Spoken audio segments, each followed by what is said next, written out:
అలాగే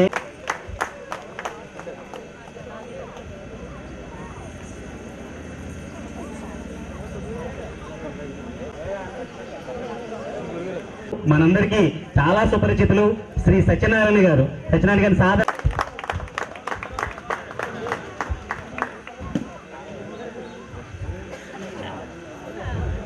జిల్లా పరిషత్ ఉన్నత పాఠశాల కోటికేశ్వరం 1997-98 10వ తరగతి పూర్తి చేసుకున్న విద్యార్థుల ఆత్మీయ కలయిక.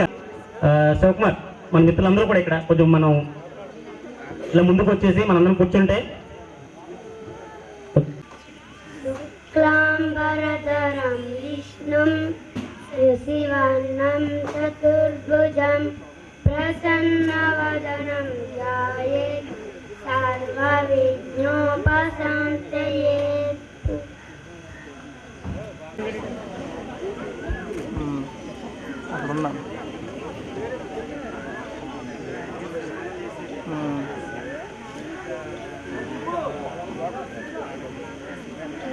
చెప్పు.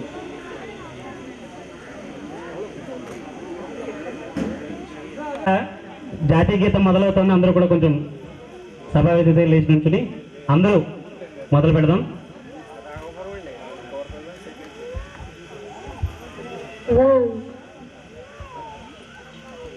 వందే మాతరం సుజలాం సుఫలాం మలయజ శీతలాం సస్యశ్యామలాం మాతరం వందే మాతరం వందే సుప్రజోష్ణ పులకితయామిని పుల్లకుసుమిత సుమధర శోభిని సుహాసిని సుమధురం మాతరం వందే మాతరం వందే మాతరం. Thank you.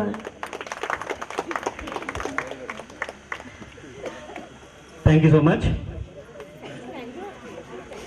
కృష్ణ గారు, అలాగే మన క్లాస్మేట్స్ గుడాల నూకరాజు, పితాని వెంకట్రావు, కర్రి ఉమాశంకర్, ఒక్కలగడ్డ పార్వతి,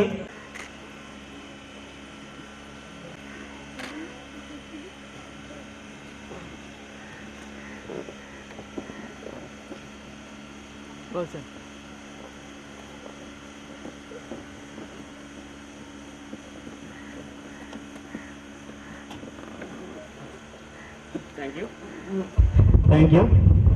ఇక్కడ కొంతమందిని మోటివేట్ చేసి చదివించి ఇలా ఈ స్కూల్ ఈ పరిస్థితి అంటే ఆల్మోస్ట్ మనకి 59 తాతయ్య గారికి కృతజ్ఞతలు తెలియజేసుకుందాం.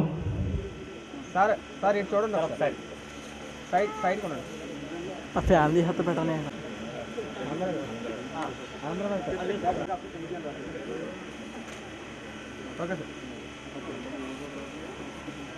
ఏంటంటే పిల్లల అభివృద్ధిలో మాస్టర్లను కూడా ఎవరు ఏమనకూడదు. పిల్లలు బాగా చదువుకుని అభివృద్ధిలోకి వెళ్ళాలని ఎవరు కూడా ఆహ్వానం మీద వచ్చినందుకు వారికి కూడా మా నాన్నగారు అమ్మగారు మనం 10th క్లాస్లో ఉండగా హెచ్ఎంగా ఉన్న శ్రీ కె సత్యనారాయణ గారు ఈ ఆత్మీయ కలయికను పురస్కరించుకుని మాట్లాడతారు. విద్యార్థులు ఆత్మీయ కలయిక దీనికి మించినటువంటి ఆనందం సంతోషం లేదు. ఎంచేదంటే సుమారుగా 1997-98 ఇంచుమించుగా 20 years అయిపోయింది. 20 సంవత్సరాలు గడిచింది. ఈ 20 సంవత్సరాల్లో అప్పుడు 97-98 బ్యాచ్లో 59 మంది మా దగ్గర చదువుకున్న విద్యార్థులు వాళ్ళందరినీ మళ్ళీ ఇంకోసారి ఈ వేదిక మీద ఇక్కడ పాఠశాలకు వచ్చి చూడటం అనేటువంటిది చాలా అదృష్టం అనే చెప్పచ్చు. ఈ ఆత్మీయ కలయికలు అనేటువంటివి ఇప్పుడు అప్పుడప్పుడు అలా జరుగుతూ ఉంటేనే మనం గతంలో చేసినటువంటి పనులు, గతంలో చెప్పినటువంటి మాటలు, గతంలో మనం మసిలినటువంటి ప్రదేశంలో, గతంలో మనం చదివినటువంటి పాఠశాలలో, గతంలో మనకు చెప్పినటువంటి ఉపాధ్యాయులందరినీ కూడా కలిసి చక్కగా మనం ఆనందాన్ని పంచుకోవడం అనేటువంటిది మనకు చాలా ముఖ్యంగా జరుగుతూ ఉంటుంది.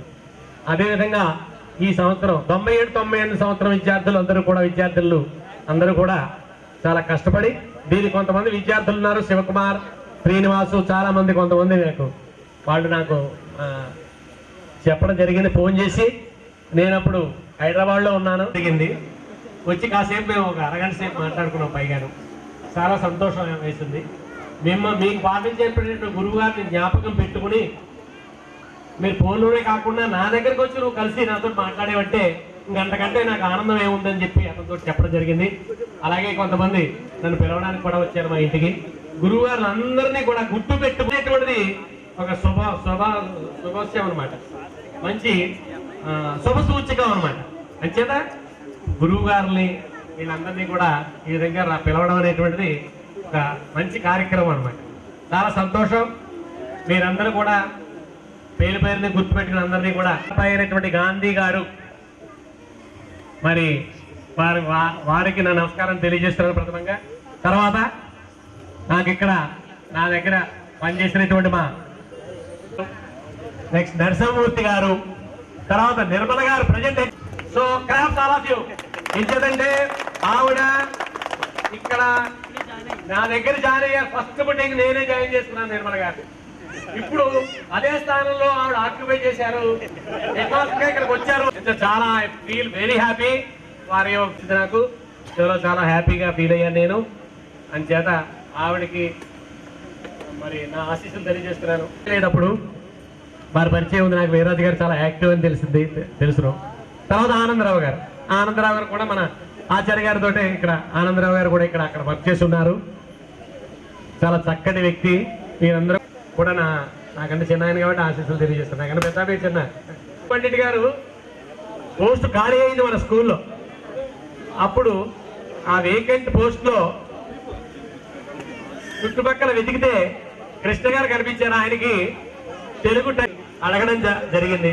తప్పకుండా ఆయన అంగీకరించి 1 year or 2 years 1 year అప్పుడు బ్యాచ్ 90 వారు తెలుగు పాఠాలు బోధించడం జరిగింది.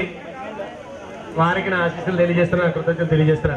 ఇంకా తోడు వాదుడుగా నిలిచి ఎక్కడా రికార్డు ఏ విధమైనటువంటి తుడుపులు మరకలు లేకుండా మంచి వర్కర్ ఆయన. అంత బాగా పనిచేసినటువంటి మహానుభావుడు మన సుందరపల్లి సత్యనారాయణ గారు. ఇప్పుడు ములకలంకలో ఉంటున్నారు. ఆయనకి నా ఆశీస్సులు తెలియజేస్తున్నాను. తర్వాత ఇక్కడికి వచ్చినటువంటి మా శిశురాండ్రు, ఈ శిశురాండ్రు పేర్లు నాకు తెలియవు.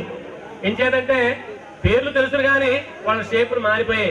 అందరూ ఇందులో కొంతమంది గృహిణులు, కొంతమంది ఉద్యోగం చేసేటువంటి వాళ్ళు కూడా ఉండవచ్చు. అలాగే మా స్టూడెంట్స్ వీళ్ళు కూడా చక్కగా కొంతమంది అందరూ ఏం చేస్తున్నారో వివరాలు నాకు తెలియవు. వాళ్ళు కొంతమంది మంచి ఉన్నత స్థితిలో ఉన్నట్టుగా తెలిసింది. వాళ్ళు చక్కగా పెద్దవాళ్ళు అయ్యారు. తర్వాత వాళ్ళకి పెళ్లిళ్ళు అవడం, తర్వాత పిల్లలు పుట్టారని కూడా తెలిసింది. అలాగే మా శిశురాండ్రు కూడా వాళ్ళు కూడా పిల్లలతో అయ్యేటట్టు నేను భావిస్తున్నాను కొంతమంది. సరే, వాళ్ళందరికీ ఆశీస్సులు, వాళ్ళ పిల్లలకు కూడా నా ఆశీస్సులు తెలియజేస్తున్నాను. వాళ్ళందరికీ కూడా ఉన్నత శిఖరాలు అందుకోవాలి. వాళ్ళందరూ కూడా ఉన్నత స్థితితో వెళ్ళాలి, బాగుండాలి అనేటువంటి ఉద్దేశంతో వాళ్ళందరినీ కూడా నేను ఆశీర్వదిస్తున్నాను. ఇక్కడ నేను 8 సంవత్సరాలు పనిచేయడం జరిగింది. ఆ 8 సంవత్సరాల్లోనూ నాకు ఊళ్ళో సహాయ సహకారాలు పెద్దలందరూ కూడా, గాంధీ గారితో మిగిలినటువంటి పెద్దలందరూ కూడా, అప్పుడు ఉండేటువంటి కూడా చిన్నయ్య గారు, తర్వాత గుంటూరు శ్రీరామూర్తి గారు, కడప గంగరాజు గారు, తర్వాత సుబ్రహ్మణ్యం గారు, కోరు నరేంద్ర గారు, వీళ్ళందరూ కూడా అనేకమైనటువంటి పెద్దలందరూ కూడా నాకు చక్కగా సహాయ సహకారాలు అందించబట్టి నేను 8 సంవత్సరాలు ఇక్కడ ప్రధానోపాధ్యాయులుగా చేయగలిగాను. దాని తర్వాత ముందు శ్రీరామూర్తి గారు సర్పంచ్గా ఉన్నప్పుడే అప్పుడు స్ట్రెంగ్త్ బాగా ఎక్కువ ఉండేది. ఆ పాత బిల్డింగ్ బాగా పాడైపోయిందని ఇంకొక బిల్డింగ్ శ్రీరామూర్తి గారు కన్స్ట్రక్ట్ చేయడం జరిగింది ఇక్కడ.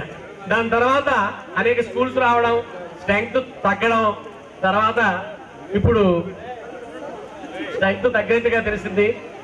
ఏదేమైనప్పటికీ కూడా మనం ఉన్నటువంటి ఎంతమంది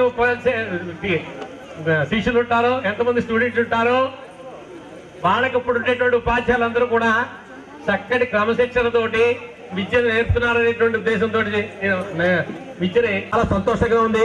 అతను చూసి నేను చాలా రోజులు అయింది, కానీ నేను చూడాలి ఇక్కడ రావాలని చెప్పి అనుకుంటే నేను రాలేకపోయాను. సత్యనారాయణ ఒంట్లో ఎక్కడికి మసలేకపోయి నేను నాకు కనిపించకపోయినా ఇంటికెళ్ళి సత్యాన్ని పలకరిద్దాం, గాంధీ గారు వాళ్ళకి కనిపించకపోయినా గాంధీ గారు ఇంటికి వెళ్దామని అనే ఉద్దేశంతో వచ్చాను నేను.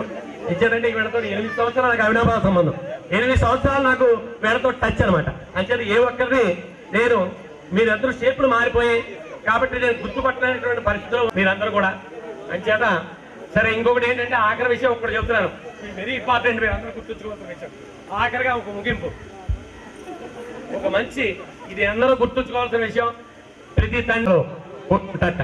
అలాగే ఒక ప్రముఖ వ్యక్తి, ఒక కథా రచయిత కిప్లింగ్ అనేటువంటి ఒక గొప్ప నవలిస్టు, గొప్ప స్టోరీ రైటరు, ఇంగ్లీష్లో ఒక పోయం రాశాడు. ఆ ఇంగ్లీష్లో పోయం రాశాడు, అవి ఉన్నాయి, లైబ్రరీకి వెళ్తే దొరుకుతుందో పోయాము. కొడుకు పూర్ణ వ్యక్తిగా, కంప్లీట్ మ్యాన్ గా ఎదగడానికి కావలసిన వ్యక్తిత్వ లక్షణాలను తెలియజేస్తూ తండ్రి రాసిన లేఖాపద్యం. ఒక తండ్రి తన కొడుకు ఎక్కడో చదువుకుంటూ ఉంటాడు, ఆ కొడుకు ఉన్నత స్థితికి చేరాలని ఆ తండ్రి కొడుకు ఒక ఉత్తరం రాస్తాడు.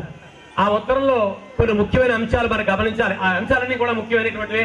ప్రతి తండ్రి, ప్రతి తల్లి కూడా కోరుకోవాలి, ఈ విధంగా పిల్లవాడు ఉండాలి, ఉంటేనే మనకు బ్రహ్మాండంగా ఉంటుంది.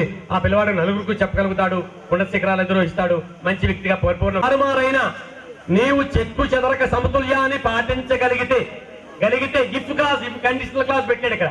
నువ్వు ఈ పని చేయగలిగితే, పరిస్థితులు తారుమారైనా నువ్వు చెక్కు చెదరక సమతుల్యాన్ని పాటించగలిగితే, ఇతరులు అవమానించినా నువ్వు మాత్రం ఆత్మవిశ్వాసాన్ని కోల్పోకపోతే, మూడోది సహనంతో ద్వేషానికి అతీతంగా వినయ విధేయతలతో ఉండగలిగితే, నాలుగోది తలపులు ఆలోచనలే గమ్యం కాకుండా కార్యశూరుడు కాగలిగితే, ఒక కార్యాన్ని తప్పకుండా చేయాలి, గెలుపు ఓటములు సమానంగా చూడగలిగితే, చేసిన పని ముక్కలైనప్పుడు అంటే పాడైపోయినప్పుడు సహనంతో నీవు దానిని తిరిగి నిర్మించగలిగితే, ఏదైనా చిన్న పని అయిపోయింది, ఏదైనా పాడైంది, దాన్ని మళ్ళీ నేను చేయాలనేటువంటి తపంతో చేయాలి.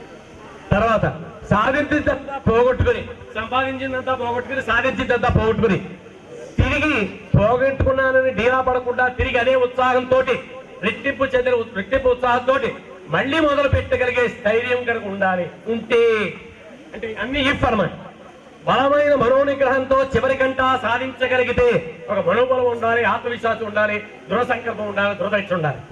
సామాన్యుడని ధనికుడని సమాన దృష్టితో చూడగలిగితే, ధనికుడిని మనం గౌరవించేస్తాం, సామాన్యుడిని మనం చీకొడతాం, అది ఉండకూడదు. సమాన దృష్టితో ఇద్దరిని చూడగలిగితే, స్నేహానికి శత్రుత్వానికి అతీతంగా ఉండగలిగితే, శత్రువుని అలాగా స్నేహితులు అలా చూడకూడదు, ఇద్దరిని కూడా అలాగే చూడాలి. అప్పుడు ఇవి 10 కండిషన్స్ అయితే, ఇవన్నీ చేయగలిగితే అప్పుడు ఈ దరిద్రుని ఏలగలుగుతాడు, పరిపూర్ణ వ్యక్తి కాగలుగుతాడు, పూర్ణ పురుషుడు కాగలుగుతాడు.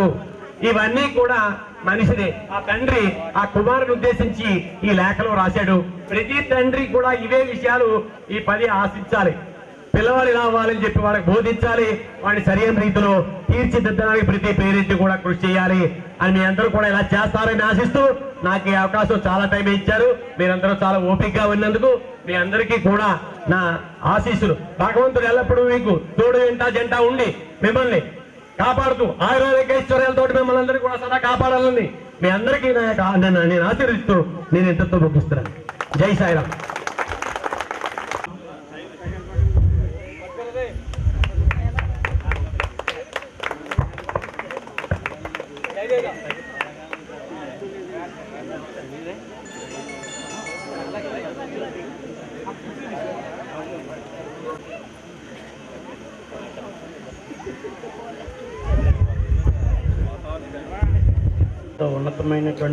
ఉన్నటువంటి విద్యార్థులకు మా యొక్క ఆశీస్సు.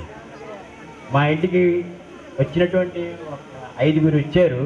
అదే గబుక్కున వాళ్ళు అప్పుడప్పుడు కలిసినప్పటికీ కూడా నాకేంటంటే, నిన్న జరిగిన విషయాలు ఈరోజు మర్చిపోతుంటాం. ఏంటంటే అది మా యొక్క సహజ ధర్మం. అలాంటిది 20 సంవత్సరాల క్రితం మా దగ్గర చదువుకున్నాం అనేటువంటి ఆ ఇదితోటి, ఆత్మీయ కలయికతో మేమందరూ కూడా మిమ్మల్ని కేకేస్తున్నాం, మిమ్మల్ని ఆహ్వానిస్తున్నాం అని చెప్పి, తర్వాత మా హెడ్ మాస్టారు మేము ఏవో చెప్దాం అనుకున్నటువంటి అన్ని విషయాలు ఆయన చెప్పేస్తూ చివరిలో ఏమన్నారంటే, నేను చెప్పాను కదా అని మీరు మానేయకండి అన్నారు, ఆ క్లాజ్ పెట్టారు. లేకపోతే మా హెడ్ మాస్టర్ చెప్పిన విషయాలు చాలా బాగున్నాయి అంచేత ఆ రకంగా మీరు ప్రొసీడ్ అయిపోండి అనేసి కూర్చుందాం అనుకున్నాం. కానీ చివరిని క్లాజ్ పెట్టారు. ఆ హెడ్ మాస్టర్ మీకెంత భయంకరంగా ఉండేవారు, మాకు అలాగే ఉండేవారు. ఇంకేంటంటే ఆ రకంగా ఉంటూ ఆయన మమ్మల్ని ఎంత కవర్ చేసేవారు. ఇవాళ కూడా కవర్ చేశారు. బాగా ఆయన చెప్పింది అలా కానివ్వండి అందాం అనుకున్నాం. ఏంటంటే వాడు 96 మార్కులు పేపర్ రాస్తే 98 ఎలాగొచ్చాయి.